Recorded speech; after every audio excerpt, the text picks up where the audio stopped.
പാവപ്പെട്ടവനായിട്ട് ജനിക്കുന്നത് ആരുടെയും കുറ്റമല്ല. പക്ഷെ പാവപ്പെട്ടവനായിട്ട് തന്നെ മരിക്കുന്നതേ അത് നമ്മുടെ മാത്രം കുറ്റമാ. സന്ധ്യേ, സന്ധ്യേ, എൻ്റെ അമ്മേ. ആ എത്തിയോ? ആ എന്നാ കുറച്ച് സാധനങ്ങൾ മേടിച്ചിട്ടുണ്ട്. എന്താ കൂലി? ഇതിപ്പോ എൻ്റെ ഒന്നും തരണ്ട ഏട്ടാ. ആ കൃഷ്ണമാമനെ ഇന്ന് കല്യാണം വിളിക്കാൻ വന്നിട്ടുണ്ടായിരുന്നു. ഇപ്പൊ അതിന് കൊടുക്കണ്ടേ? ഓ അതായില്ലേ. ഇപ്പൊ ഈ മാസം 25-നല്ലേ? അതിനിപ്പോ എത്ര കൊടുക്കേണ്ടി വരും?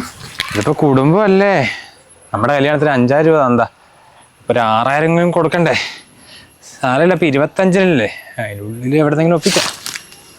കൊടുത്താ മാത്രം പോരല്ലോ, 2 ദിവസം ലീവ് എടുത്ത് നമുക്ക് അവിടെ പോയി നിൽക്കേണ്ടി വരില്ലേ? അതെന്തായാലും ഇപ്പൊ നിൽക്കേണ്ടി വരുമല്ലോ. അല്ല, എനിക്ക് ഒരു പഴയ മുണ്ട് ഷർട്ടും പഴയൊന്നുമല്ല, 2 ദിവസം ഇട്ടിട്ടുള്ളത്. നിനക്കിപ്പോൾ എന്തെങ്കിലും എടുക്കേണ്ടി വരുമോ? പുതിയതൊന്നും എടുക്കാൻ നിൽക്കണ്ട, അലമാറയിൽ ഏതെങ്കിലും സാരി ഉണ്ടാകും, അതിപ്പോൾ എടുത്ത് കൊടുക്കാം. എന്തെങ്കിലുമൊക്കെ ചെയ്യാം. നീ പോയിട്ട് ഒരു ഗ്ലാസ് ചായ എടുത്തിട്ടോ. അടുപ്പിൽ വേണം ചായ ഉണ്ടാക്കാൻ, ഗ്യാസ് തീർന്നിരിക്കുക. ഗ്യാസ് തീർന്നോ? 3 മാസമായില്ലേ ഏട്ടാ. രാവിലെ തന്നെ ചെറിയ ഫ്ലെയിമിലാണ് കത്തിക്കൊണ്ടിരുന്നത്, ഒരു ഭാഗത്തിന് ചോറായി. ഒന്ന് കഴിഞ്ഞപ്പോൾ തന്നെ ബുക്ക് ചെയ്താൽ മതിയായിരുന്നില്ല, അന്നേരം പൈസ ഇല്ലാണ്ടപ്പേ. ഇതിപ്പോൾ കിട്ടണമെങ്കിൽ എത്ര ദിവസമാവും? അല്ല, അപ്പോൾ ഇൻഡക്ഷൻ വർക്ക് ചെയ്യുന്നില്ല? ആ വയറ് എലി കടിച്ചിരിക്കല്ലേ, അത് നേരെയാക്കാൻ വേണ്ടി എത്ര ദിവസമായി, ഇനിയും കൊണ്ടുപോയിട്ടില്ലല്ലോ. എന്നാലും ഒരു 300 രൂപ മതിയല്ലേ?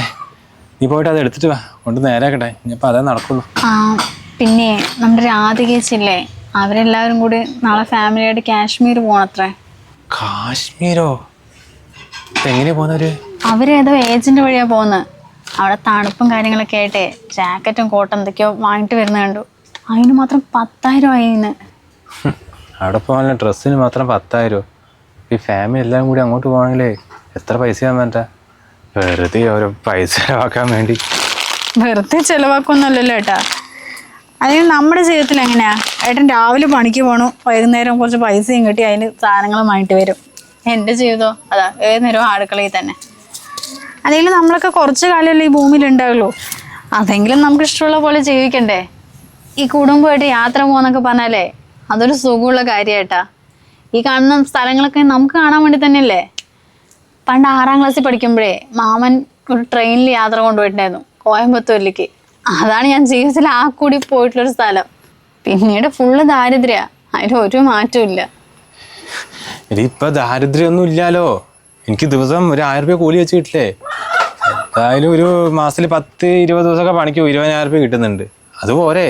ഏട്ടൻ പറഞ്ഞ പോലെ 20,000 ഒക്കെ കിട്ടുന്നുണ്ട്. അതിനിടയ്ക്ക് കല്യാണം, കാതൂത്ത്, അടിയന്തരം, വീട്ടിലെ ചിലവുകളില്ലേ, കറണ്ട് ബില്ലടയ്ക്കണം, വാട്ടർ ബില്ലടയ്ക്കണം, ഫോൺ റീചാർജ് ചെയ്യണം. അതൊക്കെ കഴിഞ്ഞിട്ട് ബാക്കി എന്തുണ്ടാവാനാ? അതല്ലേ ഞാൻ പറഞ്ഞത്, ഞാനും കൂടി പണിക്ക് പോകാന്നുള്ളത്. എടാ, പുറത്ത് പണിക്ക് പോകുന്നതിൻ്റെ കഷ്ടപ്പാട് എന്താണെന്ന് എനിക്ക് നന്നായിട്ട് അറിയാം. പിന്നെ നീ 10ാം ക്ലാസ് വരെയല്ലേ പഠിച്ചിട്ടുള്ളൂ, ഓഫീസിലൊന്നും ജോലി കിട്ടില്ലല്ലോ. അതിന് ഷോപ്പിൽ പോയാൽ രാവിലെ മുതൽ രാത്രി വരെ നിൽക്കേണ്ടി വരും. എടോ, നീ അവിടെ കിടന്ന് കഷ്ടപ്പെടേണ്ടാവാന്നിട്ടാണ് ഞാൻ പണിക്ക് പോകേണ്ടാവുന്നത്. അല്ലാതെ വീട്ടിലെ പെണ്ണുങ്ങൾ പണിക്ക് പോകുന്നതുകൊണ്ട് എനിക്ക് പ്രശ്നമൊന്നുമില്ല. അങ്ങനെ സെന്റിമെന്റ് പറഞ്ഞൊന്നും മുന്നോട്ട് ജീവിക്കാൻ പറ്റില്ല. കൈയും കാലും ഇല്ലാത്തവരൊക്കെ നന്നായിട്ട് പണിയെടുക്കുന്നില്ലേ. എന്തോ ഭാഗ്യത്തിന് ദൈവം ഇതെല്ലാം നമുക്ക് തന്നിട്ടുണ്ട്, നല്ല ആരോഗ്യമുണ്ട്. എന്നിട്ട് എന്തിനാ ഒരു പണിയും ചെയ്യാണ്ട് വീട്ടിലിരിക്കുന്നത്? നീ എന്താ ഇപ്പൊ ഇങ്ങനെയൊക്കെ സംസാരിക്കുന്നത്? ഞാൻ കുറെ ആയിട്ട് ഇങ്ങനെ ആലോചിക്കായിരുന്നു, നമ്മൾ ഈ ഭൂമിയിൽ വന്നിട്ട് എന്താ അർത്ഥം? വെറുതെ ഇങ്ങനെ ജീവിച്ചു പോകണമെന്നല്ലേ ഉള്ളൂ. അല്ല, നീ പറഞ്ഞ പോലെ ഇടയ്ക്ക് യാത്രയൊക്കെ പോകണം, നമുക്ക് പറ്റാണ്ടല്ലേ. ഇപ്പം സാരമില്ല, നമുക്ക് വേണമെങ്കിലേ പണിയിലൊക്കെ കൊടൈക്കനാലിലൊക്കെ എവിടെ ചെന്ന് പോയി വരാണെങ്കിൽ.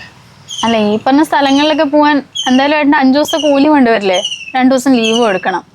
ഇപ്പം അതിൻ്റെ കടം വേറെയും ഉണ്ടാകും. ഇപ്പം നമ്മളൊക്കെ ഈ വർഷം ടൂർ പോയി കഴിഞ്ഞാലേ പിന്നെ ഇപ്പം അടുത്ത വർഷമേ പോവുള്ളൂ. അല്ല, നമ്മുടെ മാത്രമല്ല, ഒട്ടുമിക്ക സാധാരണക്കാരൻ്റെ അവസ്ഥ തന്നെ ആയിരിക്കും. ഇതിലൊക്കെ ഒരു മാറ്റം വേണ്ട ഏട്ടാ. നീ പറയുന്ന കേട്ടാ വിചാരിക്കും നമ്മൾ ഫുള്ള് കഷ്ടപ്പാടിൽ ജീവിക്കുന്നത്. എടോ, ദിവസം ഞാൻ പണിക്ക് വന്നിട്ട് 1000 രൂപ കൂലി കൊണ്ടുവരുന്നില്ലേ. ഇപ്പം ആഴ്ചക്ക് ചിക്കൻ എടുക്കുന്നുണ്ട്, വേറെ കടങ്ങളൊന്നും ഇല്ലാലോ. ഇങ്ങനെ ജീവിച്ചാൽ പോരെ? എപ്പോഴും ഇങ്ങനെ ഒരേപോലെ ജീവിച്ചാൽ മതിയോ? കല്യാണം കഴിഞ്ഞിട്ട് 2 വർഷമായില്ലേ, നമ്മളൊരു കുഞ്ഞു വേണ്ട വെച്ചാൽ എന്താ? അതും കൂടി വന്നാൽ നമ്മൾ സാമ്പത്തികമായിട്ട് സ്റ്റക്ക് ആവില്ലേ, അതുകൊണ്ടല്ലേ. എൻ്റെ സന്ധ്യ, നീ പറയുന്നത് എനിക്ക് മനസ്സിലാകുന്നില്ല. എടാ, എനിക്ക് ആ കുടിക്ക് തേപ്പിന് പണി മാത്രമേ അറിയുള്ളൂ, അതിപ്പോൾ നന്നായിട്ട് ചെയ്യും. എടാ, 1000 രൂപ കൂലി കിട്ടുന്നില്ലേ, അത് നല്ല പൈസയല്ലേ? അത് നല്ല കൂലിയാണെന്ന് നമ്മളല്ലേ പറയുന്നുള്ളൂ. അത് വെച്ചിട്ട് നമുക്ക് അടിച്ചു പൊളിച്ച് ജീവിക്കാൻ പറ്റുന്നുണ്ടോ? ജസ്റ്റ് തട്ടിമുട്ടി ജീവിക്കാനല്ലേ പറ്റുന്നുള്ളൂ. സന്ധ്യ നമ്മൾ ഓവറായിട്ട് ചിന്തിക്കൊന്നും വേണ്ടല്ലോ, ഇങ്ങനെ പോയാൽ പോരെ. പാവപ്പെട്ടവനായിട്ട് ജനിക്കുന്നത് ആരുടെയും കുറ്റമല്ല, പക്ഷെ പാവപ്പെട്ടവനായിട്ട് തന്നെ മരിക്കുന്നതേ അത് നമ്മുടെ മാത്രം കുറ്റമാണ്. നീ ഇപ്പം എന്താ പറഞ്ഞു വരുന്നത്? ആദ്യം അത് പറ. ഷോപ്പിലൊക്കെ ആളെടുക്കുന്നുണ്ടെന്നേ ദിവസം എന്താ പേപ്പറിൽ ഓരോ ഇത് വരുന്നുണ്ട്. ഞാൻ അതിലേതെങ്കിലും നോക്കട്ടെ. മിനിമം 8,000 കിട്ടുമല്ലോ. അതിന് പേപ്പറിലെ പരസ്യം ഒന്നും നോക്കണ്ട. ജംഗ്ഷനിൽ ഒരു തുണി ഷോപ്പില്ലേ, അവിടെ ഒരാൾ വേണമെന്ന് പറയുന്നുണ്ടായിരുന്നു. നീ പറഞ്ഞാൽ 8,000 രൂപ കിട്ടും, പക്ഷെ രാവിലെ മുതൽ രാത്രി വരെ നിൽക്കേണ്ടി വരും. നല്ല കഷ്ടപ്പാടുണ്ട്. കഷ്ടപ്പെടാണ്ട് ഒന്നും കിട്ടില്ല ഏട്ടാ. അപ്പം ഞാൻ വെറുതെ വീട്ടിലിരുന്നിട്ട് അവർ നല്ല ട്രിപ്പിന് പോകുന്നു, നല്ല ഡ്രസ്സ് എടുക്കണു, സന്തോഷമായിട്ട് ജീവിക്കണമെന്ന് വെറുതെ പറഞ്ഞിരുന്നിട്ട് കാര്യമില്ലല്ലോ. ഞാൻ എന്തെങ്കിലും പണിക്ക് പോയാൽ അത് നമുക്ക് 8,000 രൂപ അധികം തന്നെയല്ലേ. അല്ല, നീ പറഞ്ഞതും കാര്യം തന്നെയാണ്. ഇപ്പം നിനക്ക് ജോലിക്ക് പോകാൻ താല്പര്യം ഉണ്ടെങ്കിൽ വേറെ ഒന്നും നോക്കണ്ട. ഞാൻ ആ തുണി ഷോപ്പിലേ പോയിട്ട് നാളെ തന്നെ ചോദിക്കാട്ടോ. നാളത്തേക്ക് ആക്കണ്ട, ഇന്ന് തന്നെ പോയി ചോദിച്ചോ. ഇനി നാളെ ആകുമ്പോഴത്തേക്കും വേറെ ആരെങ്കിലും എടുത്താലോ. നീ കാര്യമായിട്ട് തന്നെയാണല്ലേ? ആ ഏട്ടാ, പിന്നെ ഏട്ടൻ നന്നായിട്ട് പണിയെടുക്കുന്ന ആളല്ലേ. 3-4 ആളിനെ വെച്ചിട്ട് സ്വന്തമായിട്ട് തേപ്പിൻ്റെ പണി തുടങ്ങിയില്ല എന്താ? സ്വന്തമായിട്ട്? എടാ നീ എന്തായാലും ഈ പറയുന്നത്? ഞാനിപ്പോൾ 10 വർഷമായിട്ട് രാജുവേട്ടൻ്റെ കീഴിലല്ലേ പണിക്ക് വന്ന്. എടാ മൂപ്പർക്ക് 10-25 പണിക്കാരുണ്ട്. എത്ര റിസ്ക് ആണെന്ന് അറിയോ? ഒരു 2-3 ആൾ വന്നതിനെ പെട്ടെന്ന് ഹിന്ദിക്കാരെ വിളിച്ച് ആ സൈറ്റിലിടണം, ഈ സൈറ്റിലിടണം, വീട്ടുകാരെ ചേർത്ത് കേൾക്കണം. ഇതാകുമ്പോൾ ഒന്നും അറിയണ്ട. രാവിലെ 8 മണിക്ക് എണിച്ച് കവലയിൽ പോയി നിന്നായി മൂപ്പര് പറയും ആ സൈറ്റിൽ പോകാമെന്ന്. വൈകുന്നേരം 9 മണിക്ക് 1000 രൂപ കൂലിയും കിട്ടും. എത്ര സുഖമുള്ള പരിപാടിയാ. ഏട്ടാ, ഈ സേഫ് സോണാണ് ഏറ്റവും ഡേഞ്ചർ. നമ്മളെ ഏറ്റവും സുഖം കിട്ടുന്ന പണി എവിടെയാണോ അവിടെ തന്നെ നിന്നിട്ടുണ്ടെങ്കിലേ പിന്നെ ഒരു കാലത്തും ഗതി പിടിക്കില്ല. ഏട്ടൻ കുറച്ച് റിസ്ക് എടുക്ക്. നന്നായിട്ട് പണിയെടുക്കുന്ന ആളല്ലേ. ഒരു 3-4 ആൾക്കാരെ വെച്ചിട്ട് പുതിയ എന്തെങ്കിലും നോക്ക്. എന്തെങ്കിലും ഇത്രയും കാലത്ത് എക്സ്പീരിയൻസ് വെച്ചിട്ടേ ആരെങ്കിലും ഒരു വീടെങ്കിലും തരാതിരിക്കില്ലല്ലോ. സ്വന്തം പണിയാകുമ്പോൾ കൂലിയും കഴിച്ചിട്ട് എക്സ്ട്രാ എന്തെങ്കിലും കിട്ടില്ലേ, അത് അധിക വരുമാനം തന്നെയല്ലേ ഏട്ടാ. നീ പറയുന്നതൊക്കെ കാര്യമാണ്. കുറേ ആയിട്ട് ഞാനും തുടങ്ങുന്നൊക്കെ വിചാരിച്ചാണ്. ഏതെങ്കിലുമൊക്കെ പണി എനിക്ക് കിട്ടും. എൻ്റെ പണി അനുസരിച്ച് ആരെങ്കിലുമൊക്കെ തരും. പക്ഷെ അത് രാജുവേട്ടൻ എന്ത് വിചാരിക്കും? മറ്റുള്ളവർ എന്ത് വിചാരിക്കും പറഞ്ഞാലേ നമുക്കൊന്നും മുന്നോട്ട് ജീവിക്കാൻ പറ്റില്ല ഏട്ടാ. ആ രാജുവേട്ടനും വേറെ ആളുടെ കീഴിൽ പണിയെടുത്തല്ലേ. ഇപ്പം സ്വന്തമായിട്ട് തുടങ്ങിയപ്പോൾ കാറായി, വീടായി, കുട്ടികളൊക്കെ വലിയ സ്കൂളിലൊക്കെയാണ് പഠിപ്പിക്കുന്നത്. അത് വീട് കാര്യമില്ല. ഏട്ടൻ വിചാരിച്ചാൽ എന്തായാലും 4-5 പണിക്കാരനെ കിട്ടില്ലേ. തുടങ്ങേട്ടാ. വിചാരിച്ച എന്നാലും നല്ല 5-6 പണിക്കാരൊക്കെ കിട്ടും. പക്ഷെ ഒരു പണിയൊക്കെ ഓക്കെ, പിന്നീട് അങ്ങോട്ട് പണി കിട്ടിയില്ലെങ്കിൽ ഈ പണിക്കാരൊക്കെ എന്നെ ചീത്ത പറയില്ലേ. റിസ്ക് എടുക്കാണ്ട് ഒന്നും കിട്ടില്ല ഏട്ടാ. 4-5 പണിക്കാരനെ വെക്കുമ്പോഴേ ചിലപ്പോൾ ഒരാൾ ഒരു ദിവസം ലീവായിരിക്കും, അവരിനെ വീട്ടിൽ പോയിട്ട് നമ്മൾ കൂട്ടേണ്ടി വരും. പിന്നെ ഇപ്പോൾ എവിടെയെങ്കിലും പണിയില്ലെങ്കിലേ ഓരോ സൈറ്റിലും പോയിട്ട് ചോദിക്കേണ്ടി വരും വേണോന്നുള്ളത്. എന്തായാലും ഈ കഷ്ടപ്പെടാണ്ട് കിട്ടുന്നൊന്നും നിലനിൽക്കില്ല ഏട്ടാ.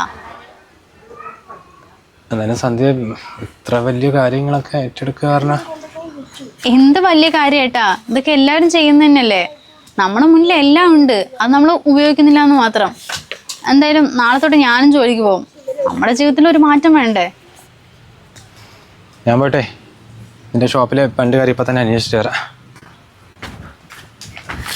ഏട്ടാ, അതേപോലെ ഏട്ടൻ 4 പണിക്കാരനെ വെച്ച് പുതിയ സൈറ്റ് കണ്ടുപിടിക്കാൻ നോക്ക്.